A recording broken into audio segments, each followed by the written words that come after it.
and we have to really escalate the noise we make so that we'll be heard.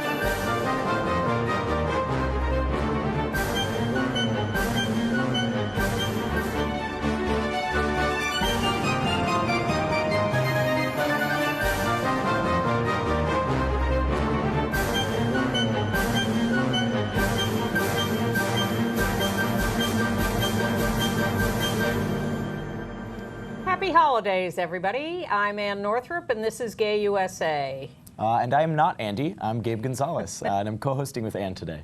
He is. Gabe, thank you very much for coming Absolutely. in. Andy is taking his annual trip to London for a couple of weeks, and we're thrilled to have Gabe sit in. He's been a guest on this show before. You saw him a few weeks ago here.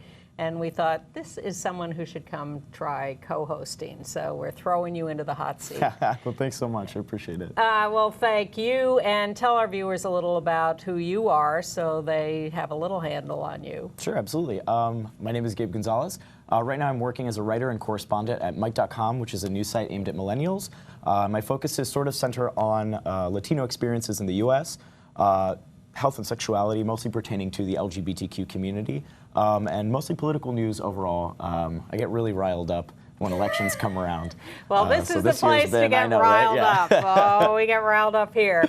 All right, well, let's talk about what we're going to talk about today, and then we'll talk about it. North Carolina is screwing around with our lives in their debate over HB 2. We have to say we're taping on Wednesday afternoon, right as the debate is going on. So we will try to give you a context to understand the vote, whatever it is, but you'll know the result when you see this, and we won't. So that'll be a little tricky. And other scary laws are looming on the horizon, especially in Texas. We'll talk a little about that, too. Absolutely. What I find striking about the HB 2 law is something you mentioned to me yesterday, though, this idea that there's sort of deals being made that aren't necessarily being covered in the mainstream media, and mostly striking deals about non-discrimination ordinances on a local level. We will get to all those angles so that our viewers will be much more informed than the viewers of MSNBC and CNN and the major networks. But let's go through these other headlines to tell them what we're doing tonight. Sure, absolutely. So we'll also be covering a few of Trump's appointments and some scary things that he's doing before he gets in office and promises he's made, while Obama seems to be doing everything he can to try to leave a legacy intact to protect American citizens. We're going to tell you about a bad court decision in Louisiana, but some good ones in Indiana and Missouri. We'll talk about a United Nations vote that was taken to sort of take away LGBTQ experts there. And we'll be covering which countries voted for and against repealing those LGBTQ experts from being on panels in the UN. Tunisia is about to put two men on trial for being gay. That has an interesting context that Gabe has studied up on. We'll also be looking at what National Geographic is calling the gender revolution and their latest cover, which features a 9-year-old transgender girl. They've done a whole issue on this and a TV special coming up. We'll give you the details on that. And usually we end our pre-Christmas, pre-Hanukkah, pre-Kwanzaa show with those British sailors lip-syncing to Mariah Carey's All I Want for Christmas. You're going to have to get Andy's show note to get the link to that this year, because we have those naked Warwick rowers with a political message for the U.S. Andy has sent us that, and that'll be at the end of the show. But we're going to start with North Carolina. So here's the deal. Uh-oh. That's a hint that this is going to take a couple of minutes. So I like to give the history to put this in context. So earlier this year, Charlotte, North Carolina, passed a very good anti-discrimination law, because there is no state non-discrimination law in North Carolina. But a number of towns and cities there have passed non-discrimination laws, and Charlotte was the latest at the beginning of this year. Well, the state legislature, which hadn't reacted to the earlier laws in other cities, suddenly got on its high horse and decided that they wanted to do something about this horrible law in Charlotte that was going to let transgender people use the bathrooms of their choice, corresponding to their lived gender identity, as well as not discriminate against LGBT people in general, or and the long list of other people you're not allowed to discriminate against. So the legislature, which has gotten very, very, very right-wing, those right-wing financial people are putting these horrible legislators in office. And they had Pat McCrory as the governor who was up for re-election. So they decided to pass in the dead of night, on about 3 minutes' notice, this thing called HB 2, House Bill 2, which certainly went after transgender people on their bathroom access, also mandated the repeal of all non-discrimination laws at the local level, also forbade cities and towns from passing minimum wage laws that did not correspond to the state law, and put in rules about who could sue for discrimination. It's much broader than just the bathroom bill. So then activists got busy and said, oh my God, this is the worst thing we've ever seen. Corporations pulled out of plans to build plants there or hire people there. Sports leagues got involved, the NCAA, the Atlantic Coast Conference, other sports leagues said, we're not holding our championships there or anything, and it became horrible.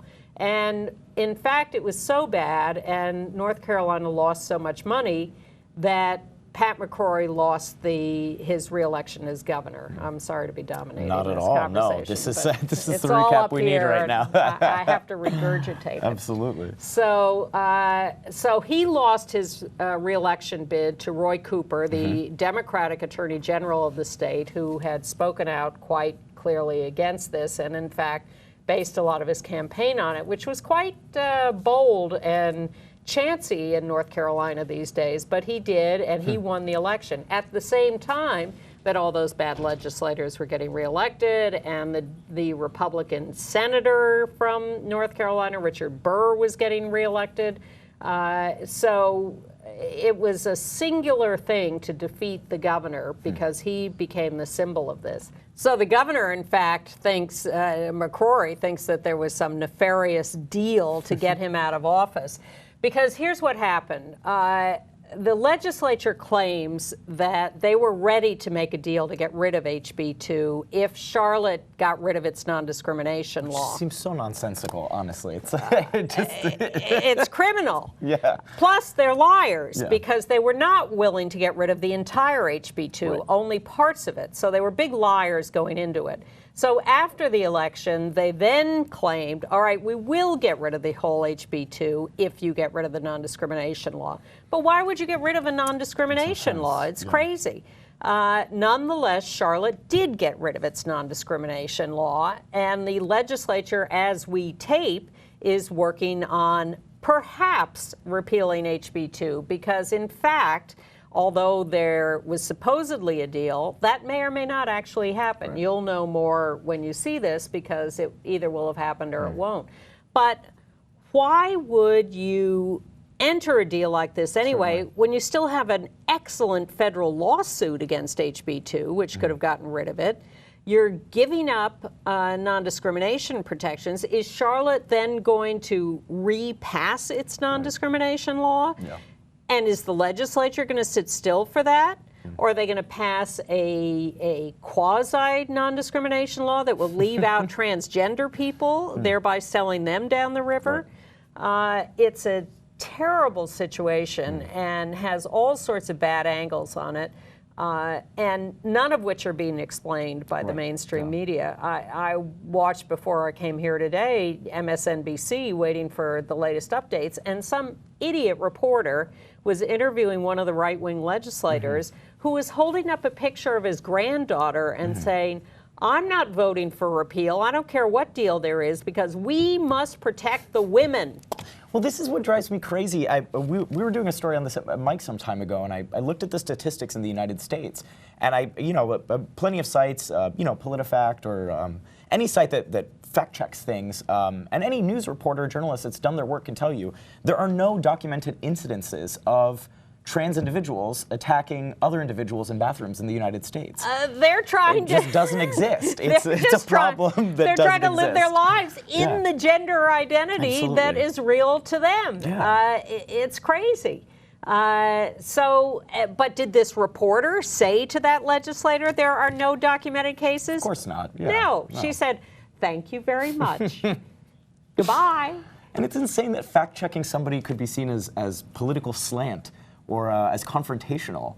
They're really just trying to pass a legislation based on a problem that doesn't exist, and it's really meant to stoke fear about the trans community in North Carolina, which is infuriating. Completely, and throw everybody under the bus as they're going along, including those who would like the minimum wage raised. Absolutely.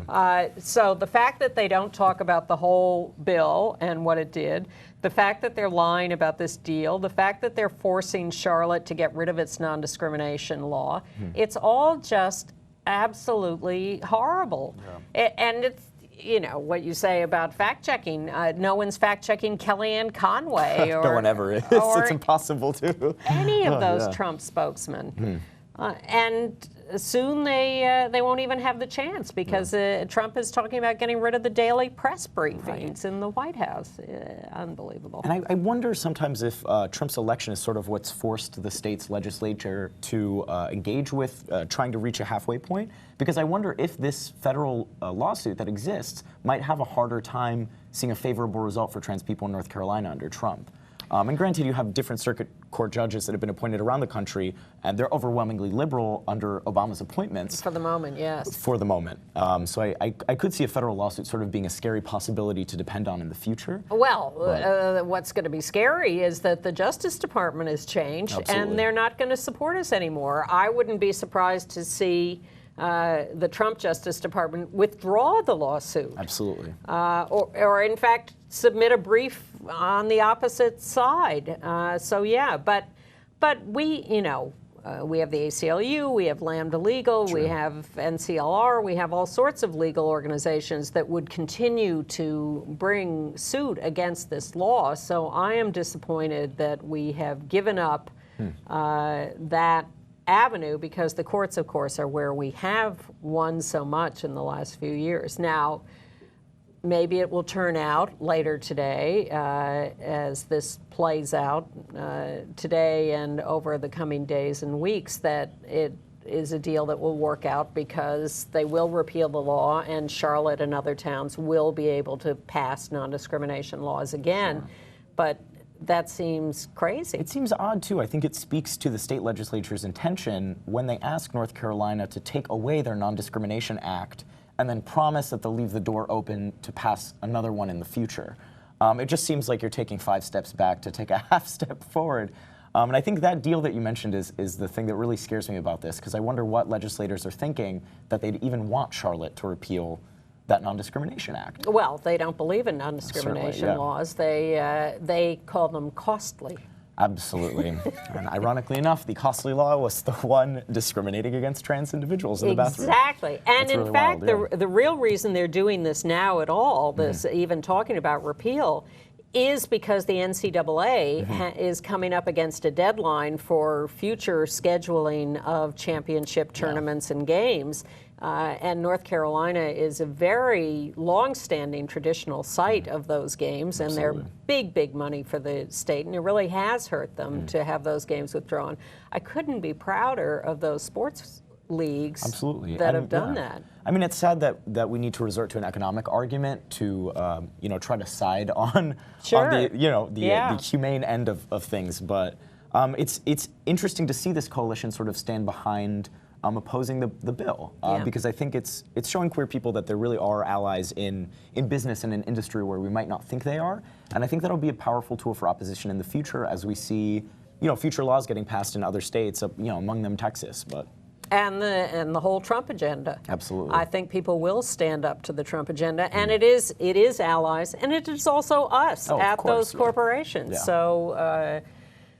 So yeah, we do in opposition gain some strength, but I'm not looking forward to the next few years. Well, let's talk about what is going on in Texas before we get to the Trump latest stuff. Yeah, for sure. I mean, even as we may or may not be preemptively celebrating the repeal of HB2, there are a series of laws. I know, right? Very iffy. Very iffy right now. We don't know yet. Yeah. You will know by the time you see this.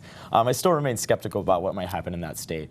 But you know, we're seeing a lot of discrimination laws or laws aimed at discriminating against queer people being presented to state legislatures. And last year we saw 200. Most of them were struck down or didn't pass. One of the most noticeable ones that did was in North Carolina. Yeah. But where we're looking at states that are really trying to push anti-LGBTQ bills, particularly anti-trans bills, we've got to take a look at Texas. And there are 3 laws in particular that are set to be presented during their next legislative session. And they're just really terrifying. The first was proposed by state legislator Connie Burton, and her law would force teachers to out gay students at school.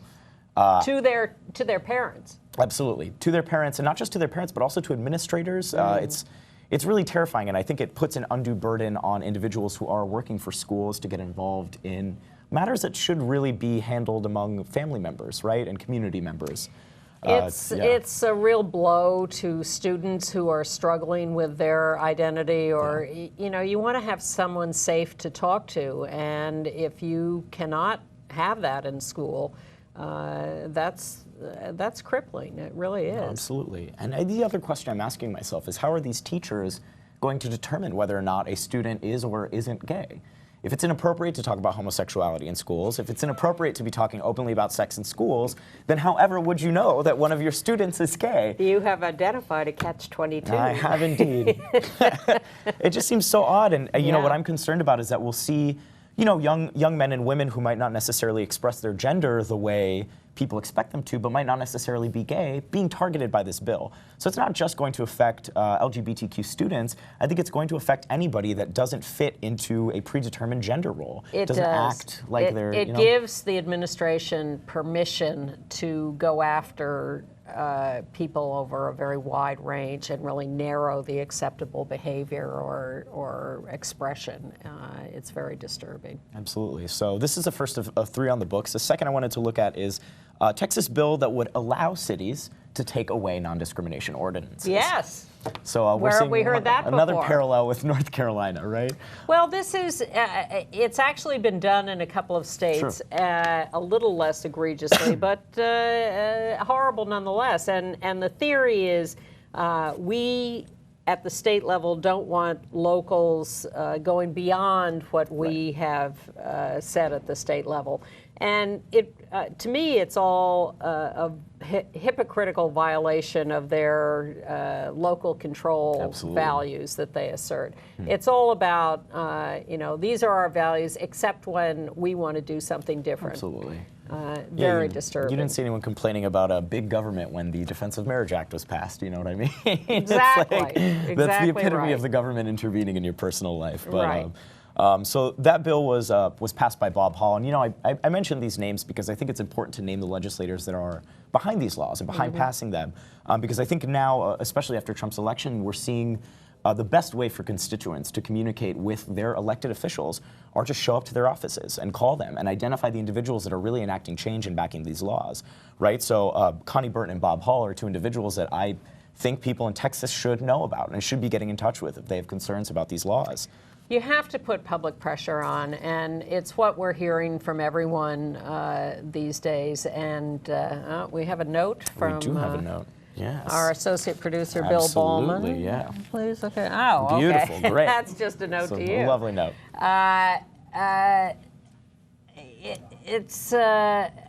We learn the lesson over and over again that it is grassroots pressure that makes a difference. Now, I am old enough to remember that we stopped the Vietnam War by bringing millions of people into the streets.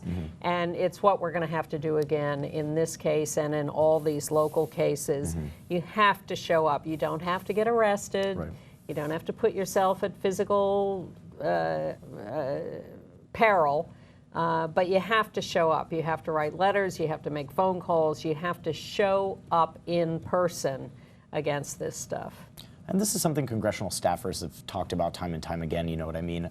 Like there's this amazing article written by a former staffer, I forget who she worked for, but she mentioned this in a tweet and in an article she wrote, that the things that matter the most when you're trying to get in touch with your legislators are those phone calls and those letters. Yeah. Because there's someone on the other end that has to pick up that call, right? Yep. And they're eventually going to have to forward that to the person they work for. And it's the only way they know what their constituents think. Absolutely. And what they do want is to get reelected. Sure. So if there are people out there who are making the effort to show up or write or call, that makes an impact. Absolutely. Yeah. Well, there's this third Texas law, which I think is the most egregious one that we should absolutely talk about. It's the last of the three, which is essentially a replica of HB 2 in North Carolina. But what's interesting about this law is that there are two changes that have been made. First of all, it is called the Women's Privacy Act in an attempt to sort of shift the debate towards protecting women by banning trans individuals from the bathroom. Instead of just making the law about banning trans individuals. Yeah. So true to the language of the law, it would only affect women's bathrooms. It would only ban trans women from using public restrooms that are in accordance with their expressed and lived gender. The idea being that men would be able to protect themselves They literally if a trans said man that. entered the bathroom. They did say that. Men can Yeah. defend themselves from trans men. Now, does that mean they can beat them up, or they can, I don't know. I mean, it does sound like the law implicitly expects cisgender men to defend themselves using force in public restrooms. But which is what could be terrifying. a more blatant example of sex discrimination than to Absolutely. pass a law It's like- that applies only to half the population?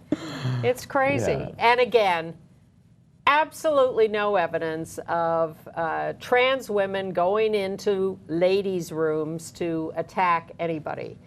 And of course, the moron behind all this in Texas is Lieutenant Governor Dan Patrick. We want to give you a look at him because as you're going after individual people in charge, this guy who looks reasonably benign is really a monster. He is the one who has tried to disempower and delegitimize same-sex couples who are married, take away benefits, stop marriages in the first place, get rid of non-discrimination laws, put out all these scare tactics about bathrooms. He is really unbelievable. Absolutely. This is also the politician that after the Pulse Massacre in Orlando, my hometown, said about LGBTQ individuals, you reap what you sow, implying that these individuals had earned their deaths because they were gay or because they were trans or lesbian or queer anywhere on the spectrum. So this is a really hate-fueled individual who seems to be basing his political positions not on fact, but on hatred, and that's really terrifying. So these are laws we've got on the table for Texas next legislative session under Trump, which is terrifying. By the way, families of 3 of the people killed at the Pulse nightclub in Orlando have now filed suit against Twitter, Facebook, and Google for allowing those sites to post ISIS statements and videos and stuff. We'll see whether they get anywhere with that. It seems unlikely, but who knows? Andy and I spent some years going into local schools and other agencies and companies doing education on what we called Homo 101. And we had a great time talking to kids and guidance counselors and administrators and having really direct, open conversations. And we changed a lot of minds and a lot of lives. And we know that because they would tell us that directly. And I yearn to have conversations with people like Dan Patrick, but I also have to disabuse myself of the notion that I can really change his mind with the conversation. No, absolutely. Too bad. All right, shall we review Mr. Trump in the last week or so? Absolutely. What are you picking? Where do you start? Well, no daily White House press briefings is canary in the coal mine for me. But what I've decided, I like to come here with analysis. So my analysis is, I don't think Trump likes Putin. I think Trump is Putin. Okay. And what I mean by that is he wants to operate like a dictator. Sure. Although we now, of course, have democracy in Russia, but he is completely unfamiliar with the concept of democracy and checks and balances and public service. All of this is foreign to him. Now, on the one hand, I kind of want to lecture the news media who expect him to understand this, and I want to say to them, don't be ridiculous. He's not going to play by your old rules, and to try to hold him to that is insane. But on the other hand, I am horrified at the idea that he thinks he should be able to rule without opposition. And I am sort of fascinated and scared to death about what's going to happen when Congress doesn't go along with something he wants. Of course. The American people stand up and object. Look how he has treated his opponents and people all along the way. And I'm just, it's all coming into focus for me as the extent to which this guy really sees himself as being in charge and being able to make up the rules as he goes along. Well, even the way he treats his allies who don't necessarily fall into line. I mean, we sort of saw Christie as his right-hand man for most of the campaign. And the moment Christie didn't fall in line exactly the way Trump expected him to, we saw him cut. So if that's something he does to his own allies, I can't imagine how he would try to leverage his power and his money to influence congressional members into siding with him on issues. I mean, we're already seeing Trump's sons auctioning off a lunch with them for charity. Charity, a hunting trip. Well, here's what's crazy. The charity in question that the which money they just made up. They just made up. It is a charity that was invented on December 16th, 2016. I wonder where that money's going. I wonder what work that charity has done before that we can look toward to determine what kind of investment they'll be making with that donation. But you know, some of you are old enough, like me, to remember Lyndon Johnson and how he was regarded as the master manipulator of Congress by bullying people and threatening them and bribing them and doing whatever. He's going to be just a little pony compared to, I have other words in mind that I don't want to use. I'm sure. Compared to Donald Trump, who is, he's going to take a howitzer to these guys. I can only imagine. It's he's going to call these guys into the White House, and he is going to threaten their children, their wives, their businesses, their personal futures. Well, absolutely. I mean, we're already seeing what was it? The labor organizer at. Oh gosh, what was that, that company in Missouri? Trump targeted this labor organizer. Indiana. Oh, it was in Indiana, yeah. Trump targeted the labor organizer, and then Trump supporters, I should be very clear about this, it was not Trump's campaign itself, but Trump supporters, who I'm sure Trump knows, will follow his beck and call in every need. Trump supporters targeted this man. They found his address, they found his phone number, they started threatening his children, and we're already seeing some of the most virulent Trump supporters targeting individuals who oppose issues that Trump has put his power behind. And I think that's what's scary. And that's what's sort of going to stop people and intimidate them from speaking out, not necessarily Trump himself. And he'll always be able to disavow himself of responsibility. I don't know. You know what I mean? Of course, it's my supporters. I didn't ask them to do this. Right. We all know how Twitter works. You know well, what I mean? There was an incident in New York this last week. There was a meeting of activists downtown in Tribeca, and 3 of them came out of the meeting and were jumped on by 4 Trump supporters, or guys yelling, Trump, Trump, Trump, beat the you-know-what out of them, and real injuries. And, I don't think the campaign called these people up. I think these were just guys in a bar across the street who saw these activists who I think came out in the street like singing lefty songs, and they got targeted and jumped on. Absolutely. So Jimmy Van Bramer, who's our Outgate council member from Queens, held a self-defense training and upstander training, which teaches you how to speak up and stand up for people who are being attacked.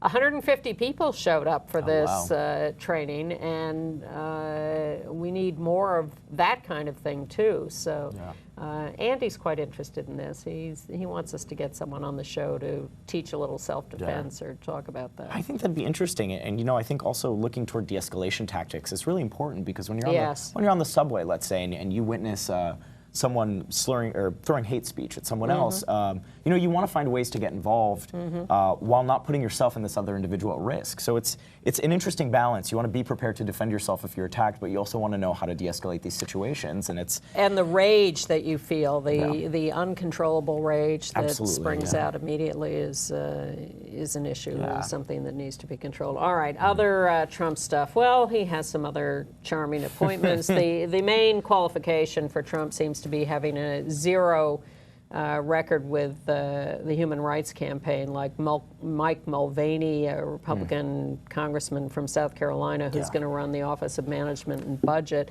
Tea Party member. His entire agenda is cut all domestic spending.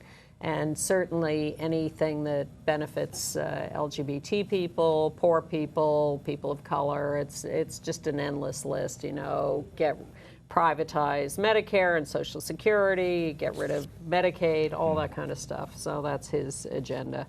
That's OMB. He's hired Stephen Miller, 30 years old, as a senior policy advisor who's a Breitbart guy and worked with Jeff Sessions, who's going to destroy the Department of Justice. And our poor Eric Fanning, the out-gay Secretary of the Army, after we struggled to get him confirmed, is going to be out of a job as another billionaire is brought in to run the Army. Very short-lived gay visibility there. It's just and the House Freedom Caucus, which is these Tea Partiers, has put out a hit list of 200 rules and regulations that they want gotten rid of on the first day. I keep warning people, watch the first day or maybe the second day. They want to, of course, get rid of the Department of Education's guidelines on how to treat transgender students with respect in schools, and the Affordable Care Act's non-discrimination rules that apply to sexual orientation and gender identity. Get rid of them. Too expensive.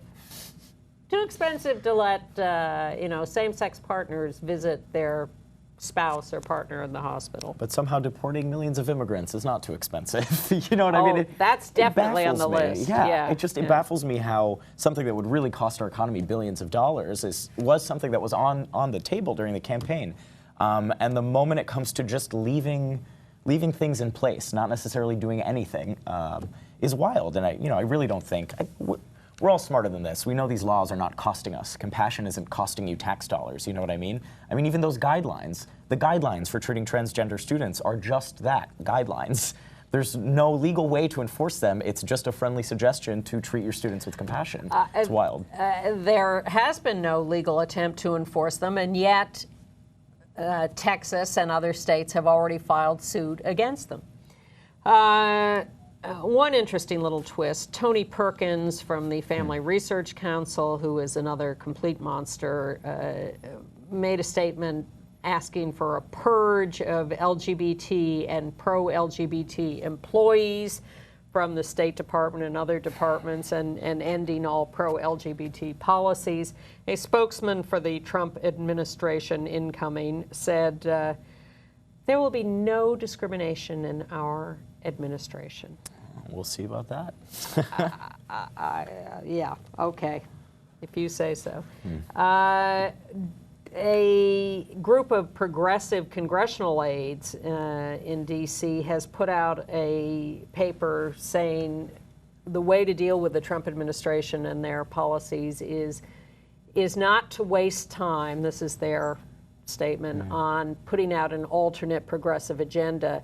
You have to be like the Tea Party and just play hard-nosed defense. You just have to say no to everything they want to do and try to stop them in their tracks. The Tea Party never had more than like 60 members of Congress, but they were able to stop everything that Obama wanted to do.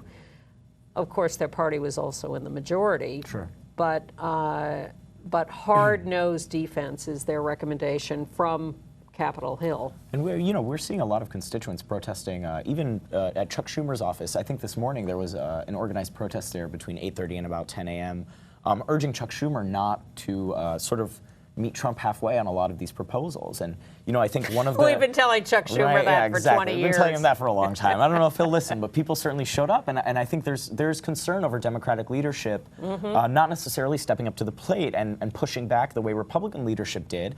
And, you know, as much as I might hate to say it, because I always want to promote a politics of, you know, healthy, informed, respectful debate, Republicans got people to turn out the way they did this year for a candidate like Trump, because they'd sort of spent years riling up constituents that sided with them. You know, the Tea Party was a quick flash in the pan, but it left a lasting legacy, I think. Well, what they did, which I think is interesting, is they created this gridlock in Washington where nothing would get done. Absolutely. And then they went out and sold Trump as someone who would blow up the gridlock that they, in fact, had caused in the first place. I am sympathetic to their pitch that the system needed blowing up. This would not have been my chosen vehicle. And just so we cover all the bases, our friends at Gays for Trump are throwing an inaugural ball in Potomac, Maryland, which is adjacent to D.C. They're calling it the Deploraball. How adorable.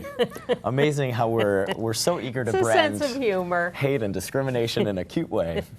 It's lovely. It's really great. Yeah, all right. Well, should we move on to... and a couple of notes about Obama. Obama's Department of Labor put out new rules this week, non-discrimination on the basis of sexual orientation and gender identity for 20 million people in this country who are in job training and job placement programs. We'll see whether that holds up with the Hardee's, Carl Jr.'s guy running the Labor Department. Every morning I forget, and a few minutes after waking up, I remember that the guy in charge of the Hardee's empire is going to be setting labor laws in this country. I just have to keep saying to myself, January 20th, Donald Trump, President of the United States. It will sink in soon, I guess. I don't know. And Obama has appointed a couple of people to the U.S. Commission on Civil Rights, including a Justice Department lawyer who wrote the trans student guidelines. So maybe she'll be safe there. We'll see. All right. Around the rest of the country. In Louisiana, they've been fighting in Louisiana because they have a right-wing legislature and a Democratic governor who has issued executive orders for non-discrimination for sexual orientation and gender identity, and so the state, when it does contracts with businesses that want to contract with the state, because that's what the executive order covers, they include these non-discrimination rules.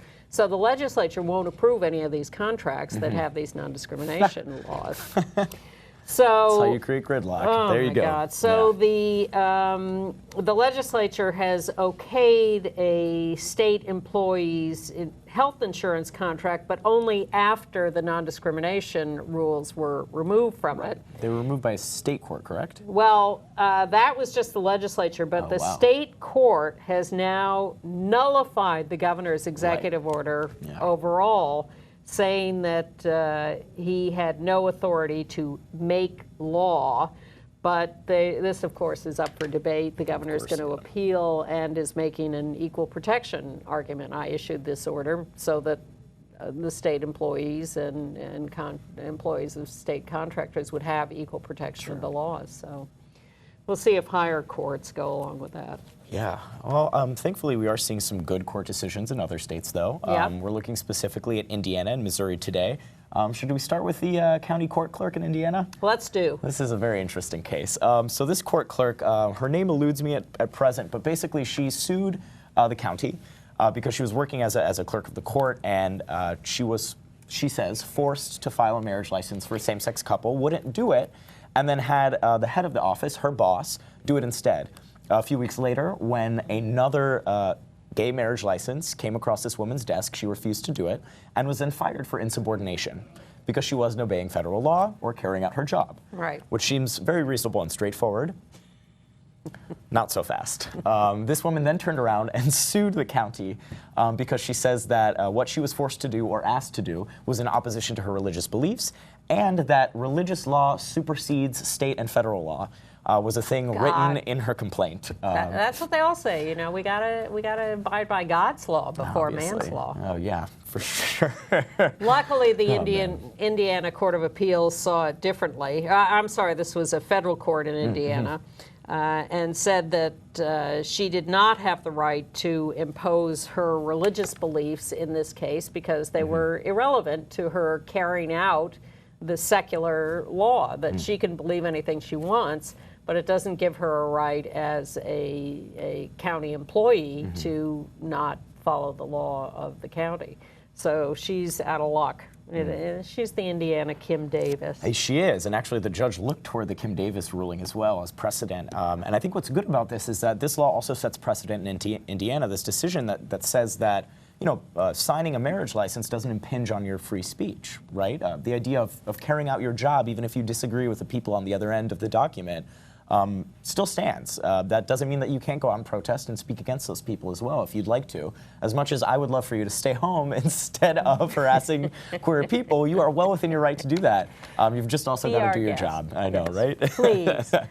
Let's save Missouri for our AIDS news section and cover a couple of other little things before we move on to international news. One other thing, Obama thing I forgot. We are still hoping that he will commute the sentence of Chelsea Manning. I would love to hear that, yeah. Pardon all the immigrants, the poor kids who have been registered, the 700,000 who signed up for the DACA program, who are now hanging out there to dry because the government has all their names. Trump has made sort of contradictory promises, and we'll see what happens out of that. But I'd love to have Obama just do millions. I'd like him to empty the prisons. But I would love that. And what's terrifying is that Obama passed this change in federal prison systems, right, and banning for-profit prisons on a federal level. But when you look at how immigrants are detained, undocumented immigrants are still detained in for-profit federal prisons, which are horrible, are atrocious. The conditions are terrible. There are documented instances of a bunch of immigrants, like 50, being put in a room that should house no more than 8 to 12, and immigration officials turning off the heat, and these men were wrapped in heat blankets.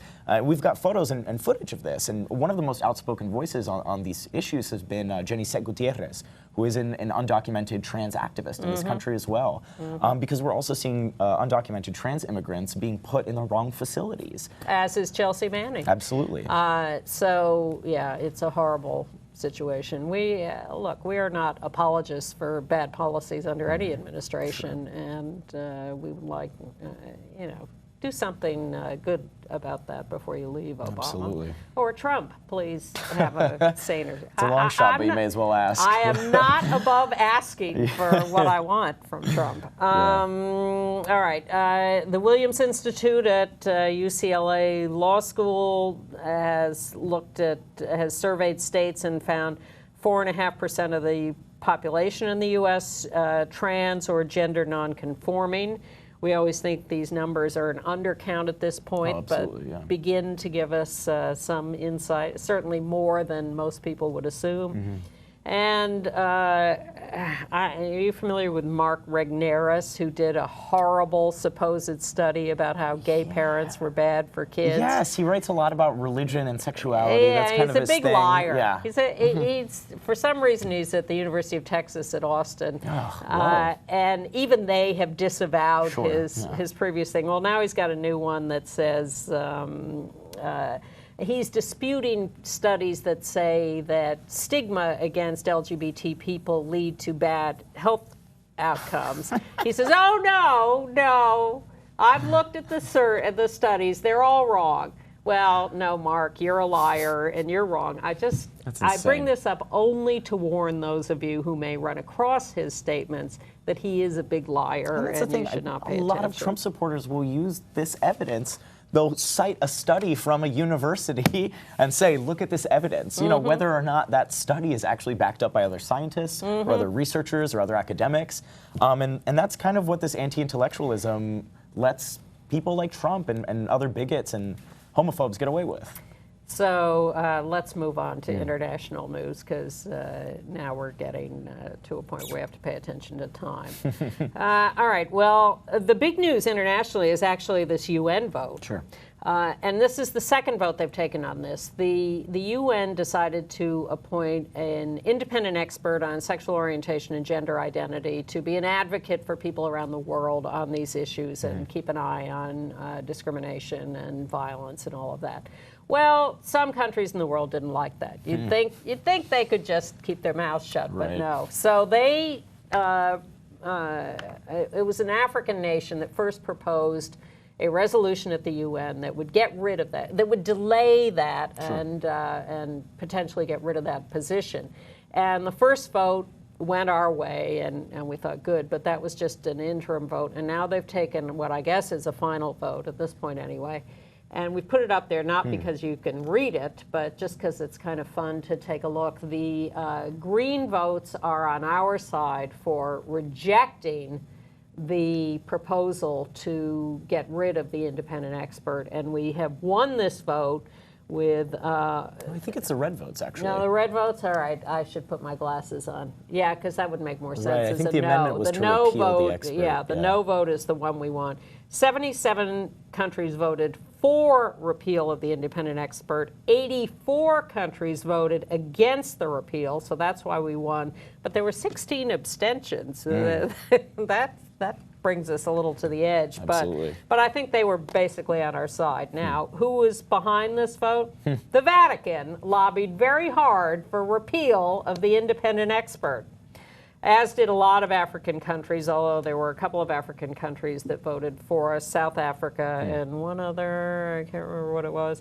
Oh gosh, I know if you abstained, which is interesting, but... Yes, and we had really surprising and heartwarming support from Asian countries, Pacific Island countries, Latin America, and Caribbean countries, which have not always been our friends. So, absolutely not. No, yeah. I mean, my family's from Puerto Rico, and going back to visit, I remember in my childhood, I think opinions there especially have shifted drastically. Yeah. And it's interesting, and we're seeing places like Jamaica, Dominican Republic, Puerto Rico, where I think we've characterized a larger culture of machismo kind of contributing to homophobia and transphobia. There was a very scary string of trans murders in Puerto Rico back in 2011 and 2012. Oh, God, yes, I remember that. Yeah, but it's very encouraging to see that the tide there is shifting. Not that Puerto Rico has their own vote in the United Nations, but... No, but the area, yeah, the Caribbean area is shifting, and not every place, obviously, but and Latin America and Central America, very heartening progress there. And God knows the United States is not perfect on any of this, but we won this vote, and that's a terrific thing. On the other hand, the UN was saying goodbye to Secretary General Ban Ki-moon, who has been a huge, huge friend to the LGBT and HIV positive community, has spoken out for years everywhere around the world in wonderful ways. So he's leaving. And in the goodbye to him, they wrote this great farewell to him, and it included acknowledgement of his support of LGBTQ people.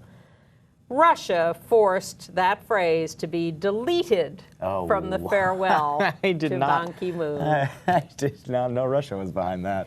We would like to personally, from Gay USA, thank Ban Ki-moon for his support over the years. He's been a terrific leader, and he may run for president of South Korea. That would be very interesting. Well, the president was just impeached, wasn't she? Again. Yeah.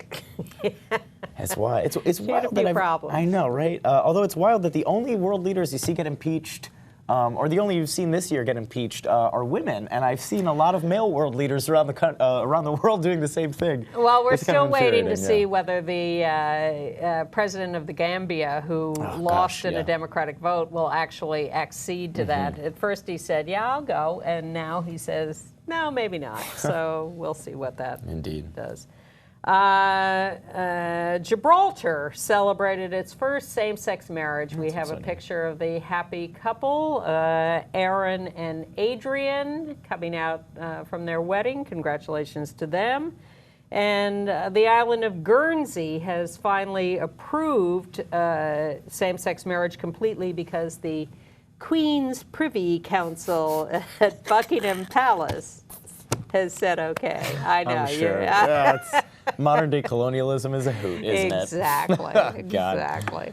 In Australia, the Melbourne Pride organization has rejected sponsorship by Rupert Murdoch's News Corp because they had campaigned against the Safe Schools Coalition's anti-bullying program in the schools. Yeah, so, and they had published a cartoon equating LGBT people to Nazis. I remember that. That caused quite a stir. It's wild that Rupert Murdoch's behind that. You know what I mean? It's like, why would you, an anti-bullying campaign, you know what I mean? It's just... You know, I have to think that this is just rank opportunism on their part. Absolutely. But that may be giving them too much credit. Even so, yeah. Maybe they really do hate us. We mourn the death of Rabbi Lionel Blue at 86, the first out gay rabbi in Great Britain. And he was quite a hero to communities there. He was described as hilarious in his daily Thought for the Day on BBC Radio. And in Spain, they're worried about a testosterone shortage and an estrogen shortage for trans people. It is wreaking havoc with their systems. But let's talk about Tunisia. Well, absolutely. I'd love to look at Tunisia. Something scary happening there right now. Tunisia's on the verge of putting 2 men on trial just for being gay. And this is a law that's been on the books in Tunisia, despite the fact that it contradicts Tunisia's very constitution, which claims that no man or woman will see discrimination under the law and that all citizens of Tunisia will be treated equally. Now, trying gay men in Tunisia simply for being gay or for engaging in what the government calls sodomy or same-sex acts has been happening for quite some time now, but I think it reached its peak in 2016, or sorry, at the end of 2015, when 6 men were put on trial for being gay. And more men have seen jail time and had to face court for being gay, or at least accused of being gay, on circumstantial evidence. I was reading one victim from earlier in 2016 said that police came to him and accused him of being gay after finding his number on another man's phone. There was absolutely no evidence. They hadn't spotted him doing anything. Not that kissing a man or hugging a man or being in a gay relationship is worthy of jail time at all. Like, the idea that we're in 2016 and this is still a perspective someone holds is insane to me. But this man was tried and convicted on circumstantial evidence. And when you're being tried and police are investigating whether or not you are a quote-unquote sodomite, you're subject to illegal, humiliating, and invasive procedures, among them anal searches. Yeah, for lack of a better word, an anal search. You can say anal on this show. Yeah, I'm trying to find the right word for it, because it's not even a search, it's like an inspection. Like, they call it something scientific. As if you could tell anything. Yeah, and it's been debunked by the UN and the World Health Organization time and time again. So it's just really wild to watch the government of Tunisia stand behind this and continue supporting discrimination that opposes its own constitution. We will keep an eye on this as they go on trial in January. All right, now we have blabbered on so much that we're going to have to start getting a little quicker because we're running out of time. So in AIDS news, Missouri, we've talked over the years about Michael Johnson, HIV-positive young man who was convicted of having unprotected sex without disclosing his HIV status to his partners. He was convicted and sentenced to 30 years in prison. Now, he says he did tell his partners. The state taped him in jail, making ambiguous statements. They only gave him those about 3 minutes before they were going to go into court with them. The Court of Appeals has now ruled that that was illegal and unconstitutional. They avoided the conviction on that technical grounds. The state now has to decide whether to retry him, come up with new charges, make a plea deal, drop the charges altogether. He's been in prison for a couple of years now. it's a terrible case. People should not be prosecuted for having HIV, basically. Absolutely not, yeah. And no matter whether they disclosed or not, we all have a duty to protect ourselves. And this guy has been really tortured this way. So we're happy that the Court of Appeals has come up with this decision, but it's an interim situation, and we'll have to figure out what's going on. I'm going to hop through some entertainment stuff because we want to get to this tape. National Geographic is publishing one full issue on the gender revolution. This is going to be their January issue. And they're also going to do a TV special on February 6th for 2 hours about this, the gender revolution around the world. Very, very interesting. They go into 80 homes on 4 continents. At the same time, Slate Online is doing a special lesbian focus this month. You might want to take a look at that. Tegan and Sarah are launching, the singers are launching a foundation for LGBTQ women and youth. And the New York Times Best Classical Music of 2016 list included a new opera called Fellow Travelers, conceived and developed by our old friend G. Sterling Zinsmeier. Oh, lovely. And it's all about the Lavender Scare. It's about 2 men, government workers, who fall in love with each other. I whipped through those so that we can bring you what Andy has sent us from London. The Warwick Rowers, who do a naked calendar every year, have sent us a political message that we think you'll enjoy.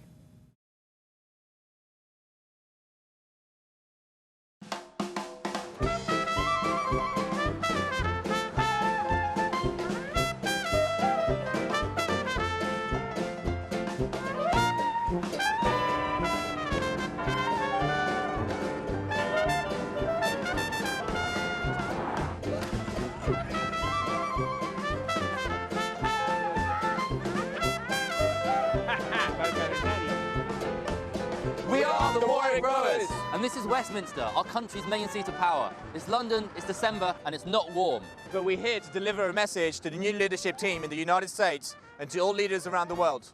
As straight allies, we believe that everyone should have the same human rights, regardless of gender or sexuality. And as athletes, we believe sport can play a vital role in promoting a happy, healthy, and inclusive world for everyone. This year, as every year, we have shed our clothes as a symbol to breaking down barriers, a demonstration of the contribution that sport can make to health and well-being, and as a reminder that we're all equals in this challenging journey called life. So, President-elect Trump and Vice President-elect Pence, we have sent you some of our world-famous calendars. In it, as here, we stand naked to show the world what a difference we can make. In turn, we call on you and everyone in a position of power to show your commitment to equality, inclusion, and human rights. And you don't even have to get naked. We've already done that bit for you. Sport allies!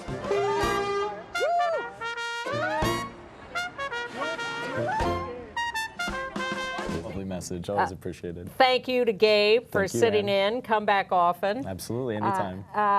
Merry Christmas, Happy Hanukkah, Happy Kwanzaa. But we'll be back next week with a new show. And if you write to andyhum@aol.com and get on our mailing list, we'll give you a link to all the Mariah Carey videos we're not showing this week. See you next week. Thank Thanks. you.